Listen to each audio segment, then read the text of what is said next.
Graça e paz, amados. É um prazer estar novamente com vocês. Um prazer trazer mais uma mensagem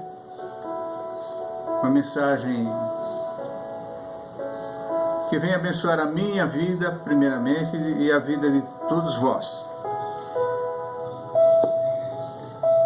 Queria ler um trecho, convido a todos para que acompanhem a leitura que está na segunda carta do apóstolo Paulo aos Tessalonicenses, no capítulo 1, do versículo 3 até o 5, que diz o seguinte: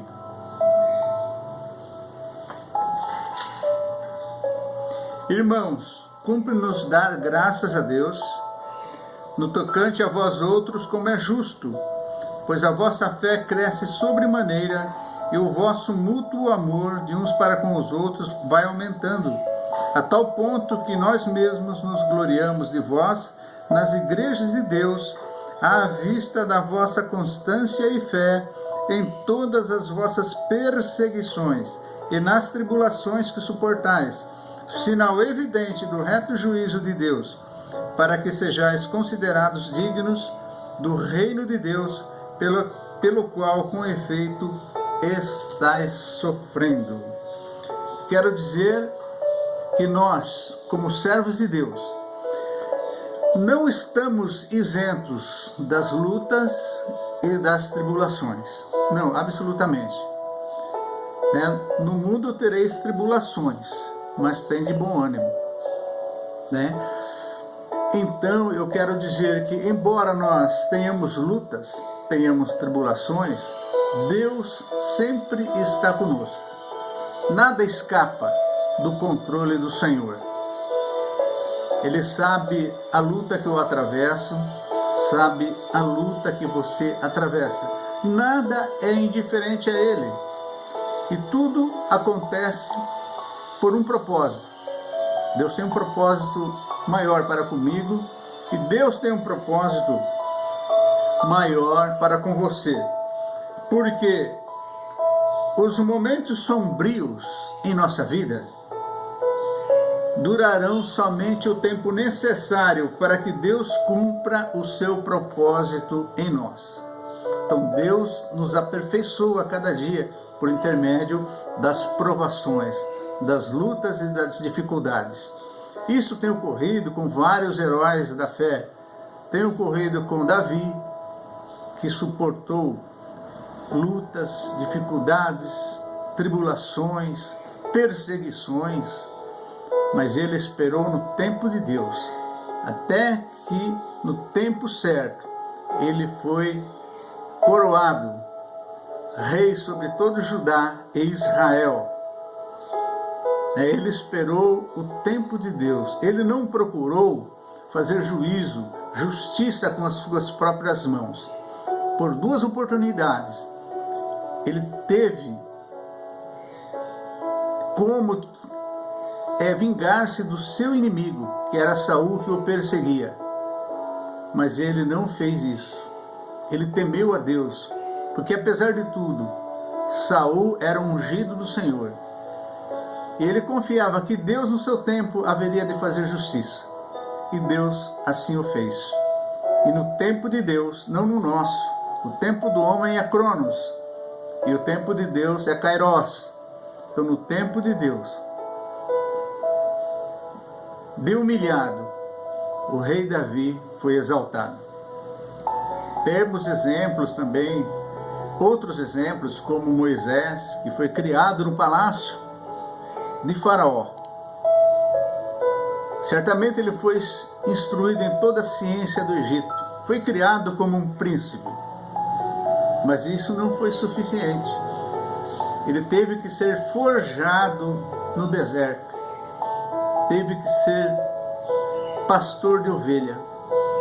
E passou no deserto 40 anos. 40 no palácio, mais 40 no deserto. E já com 80 anos de idade, Deus o chamou ali e falou com ele da sarça ardente. Até que ele foi para o Egito tirar o povo de Deus daquela escravidão. Libertar o povo de Deus. Então, se Deus está nos forjando a mim e a você, é porque Ele tem um propósito maior, né?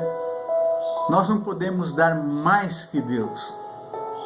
Nunca, em tempo algum, poderemos dar mais que Deus. Deus é que sempre nos dá mais. E Ele nos tem dado tudo. A maior de todas as riquezas tem sido Jesus Cristo, o Salvador da minha e da sua alma. Irmãos, como introdução da nossa fala e tendo lido esse trecho, eu quero dizer para você a respeito do determinismo, né? O que é o determinismo? Isso tem sido moda e virou moda por um certo tempo, das pessoas determinar para que Deus faça isso, para que Deus faça aquilo, né? Deus tem sido um instrumento dessas pessoas, como uma marionete na parede para atender os caprichos do homem. Mas não é assim que Deus nos tem ensinado. Nós somos vasos e instrumentos a serviço de Deus, a serviço do seu reino. E nós não podemos determinar nada a Deus. Mas Deus nos ensinou a ordenar em nome de Jesus. Podemos mandar a enfermidade embora. Qualquer situação ruim embora. Mas Deus é soberano. Está nele o atender ou não atender. Não é isso? Se Deus atender, Ele é Deus. E se Deus não atender, Ele também continua sendo Deus. Não é mesmo? Olha essa canção aqui. Só para você ter uma ideia. Ele é Deus, mas se fechar, continua sendo Deus, é do rei Xavier. Ele é Deus, se curar não for. Ele é Deus, se tudo der certo. Ele é Deus, mas se não der, continua sendo Deus. Então Deus, Ele continua sendo Deus. Se Ele atender ou não atender, Ele é Deus, a mesma coisa. Nós é que temos que estar debaixo da sua vontade. Eu quero falar alguma coisa sobre o determinismo, né? Mas antes eu quero, como introdução, falar sobre fazer uma analogia, na verdade, do determinismo filosófico com o determinismo teológico. Uma coisa é totalmente diferente da outra, não tem nada a ver, mas apenas vai servir como ilustração. O determinismo filosófico, que nasceu com o filósofo Immanuel Kant no século XIX, né? Ele nasceu em 1724 e morreu em 1804. Esse filósofo era alemão e ele fundou a filosofia crítica, sistema que procurou determinar os limites da razão humana. Não é mesmo? Muito embora, meus irmãos, o determinismo filosófico não tem nada a ver com o determinismo teológico, eu emprestei esse conceito parcial, né, da subsunção, que vem do verbo subsumir, que quer dizer incluir algo em alguma coisa, para enfatizar a aberração teológica, né, o erro, o equívoco teológico de alguns pregadores que pregam e ensinam e fazem apologia ao determinismo, como se Deus fosse uma marionete ou serviçal destes para atender aos seus caprichos em flagrante desrespeito, em flagrante afronta à soberania do Deus eterno. Não é preciso construir nenhum tratado de defesa teológica, ou melhor, de defesa apologética, que é a defesa da fé, bastando ater-se tão somente a oração do Pai Nosso onde o Senhor Jesus, ao ensinar os seus discípulos a orarem, ensina-lhes que seja feita a vontade do Pai, assim na terra como também no céu. Seja feita a tua vontade. A nossa fé, ela move o coração de Deus. Assim, em algumas circunstâncias, clamamos com insistência, batemos à porta, nós insistimos, como no caso da parábola do juiz iníquo, que se encontra em Lucas, no capítulo 18, do versículo 1 ao 8. No entanto, se Deus atender, amém. Se Ele não atender, amém também. Se bem que no caso dessa parábola, aquele juiz, para se ver livre da insistência daquela mulher, ainda que ele era injusto, ele atendeu o pedido dela. Então Deus continua sendo Deus. O que não pode é colocarmos, se é que é possível, e sabemos que não é, colocá-lo na parede e exigir dele uma resposta segundo a nossa vontade, como certo pregador neopentecostal, dono de uma famosa rede de TV, que diz que Deus está obrigado a atender o pedido do dizimista, o que é um absurdo. Diz que Deus está obrigado. Deus não está obrigado a nada. Não importa se você seja dizimista ou não dizimista. Não importa se você canta no coral ou não canta, se toca na banda ou não, se tem uma posição dentro da igreja. Deus não está obrigado a nada disso. Ele atende se Ele quiser, porque Deus é soberano. E Ele faz isso segundo a vontade dEle. E Ele sabe o que é melhor para mim, sabe o que é melhor para você. E no tempo dEle, Ele vai atender. Eu já disse que o tempo do homem é Cronos. Nós queremos as coisas para agora, queremos as coisas para ontem já. E o tempo de Deus é Kairos. Termo grego, Kairos. Para Deus, tanto faz 1000 anos. 1000 anos é como um dia. Um dia é como 1000 anos. Nós temos que saber esperar. A esperança, ela gera a paciência. A nossa fé, ela é racional. Nós descansamos na promessa de Deus.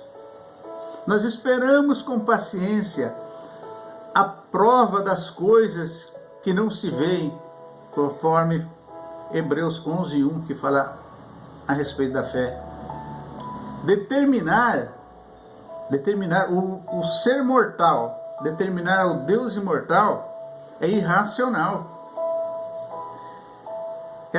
Esse determinismo, determinar não é esperar e nem ter paciência. Deus nos ensinou a ordenar. Mandamos embora a enfermidade. Mandamos embora o espírito mau. Mandamos embora em nome do Senhor Jesus. Então nós ordenamos. E no nome dele nós executamos.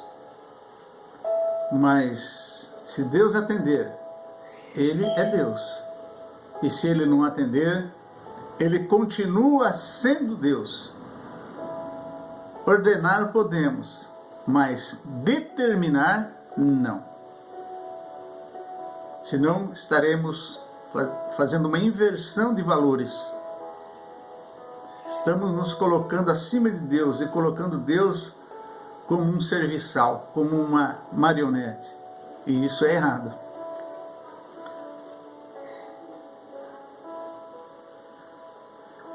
Oh Deus, a comparação desse determinismo teológico que eu quero fazer com o determinismo filosófico, nós citamos que o criador disso foi Immanuel Kant, mas agora nos tempos da modernidade tem um outro cidadão, outro filósofo francês, chamado Jean-Paul Sartre, alguns devem ter estudado sobre ele. Ele assumidamente dizia-se ser ateu. E em meio a profundas crises políticas, pois atravessou ele, o Sartre, ele atravessou a Primeira e Segunda Guerra Mundial em seu contexto existencialista. Então ele é o pai da filosofia existencialista. Percebe-se que ele questiona a soberania de Deus. O contexto do existencialismo é marcado na Europa pela destruição física e moral, pela perda da liberdade e pela violência dos regimes totalitários, no caso, depois da Segunda Guerra, do fascismo, nazismo, enfim, contexto de profunda crise, frustração e pessimismo. É porque a Europa atravessou por duas grandes guerras, a primeira e a segunda, Ela praticamente foi destroçada, destruída, e depois tudo isso, houve a questão do socialismo, do comunismo, Enfim, parece que tudo quanto é coisa de ruim tem nascido lá na Europa e o povo sempre tem sofrido com isso. Então, para Sartre, se Deus existe, e essa é a pergunta de muitas pessoas, inclusive nos nossos tempos, do pós-modernismo, a seguinte: se Deus existe, por que permitiu acontecer tanta desgraça? Mas se ele não existe, aí ele diz, mas se ele não existe, há pelo menos um 7, no qual a existência precede a essência. Um ser que existe antes de poder ser definido por qualquer conceito. Para Sartre, o homem não é nada. Bom, até aí, de o homem não ser nada, nós também, como cristãos, nos colocamos muitas vezes nessa situação. E de verdade, o homem é pó. O homem não é nada. E isso faz me lembrar do meu tio, o Moacir, que foi criado na igreja, mas depois, talvez como adolescente, não sei o que ocorreu no passado, afastou-se do caminho do Senhor e ficou assim. Até que um dia Deus o chamou, não pelo amor, mas o chamou pela dor. Mas graças a Deus que ele reconheceu o seu miserável estado de homem pecador e aceitou Jesus na tribulação como seu único e suficiente Salvador. E ele chegou à seguinte conclusão, de que nós, seres mortais, não somos nada. Somos pó. Somos pó. Então, para que toda arrogância? Para que toda soberba? Nós não somos nada. Então, até aí, nada é mal. Uma afirmação correta. E por falar em situação correta, nós não podemos nos deixar levar por isso. Porque Satanás também é um grande conhecedor da Bíblia. Ele conhece e cita a palavra. E ele citou a palavra na tentação de Jesus no deserto. Mas Jesus também, pela palavra, respondeu. Então, para Sartre, se Deus existe, por que permitiu acontecer tanta desgraça? Mas se ele não existe, há pelo menos um 7, na qual a existência precede a essência. Um ser que existe antes de poder ser definido por qualquer conceito. Para Sartre, o homem não é nada, ou seja, o homem primeiramente existe, se descobre, surge no mundo e só depois se define. Um conceito completamente anticristão, que se opõe à soberania de Deus e à visão de que o homem foi criado à imagem e semelhança de Deus para louvor da sua glória.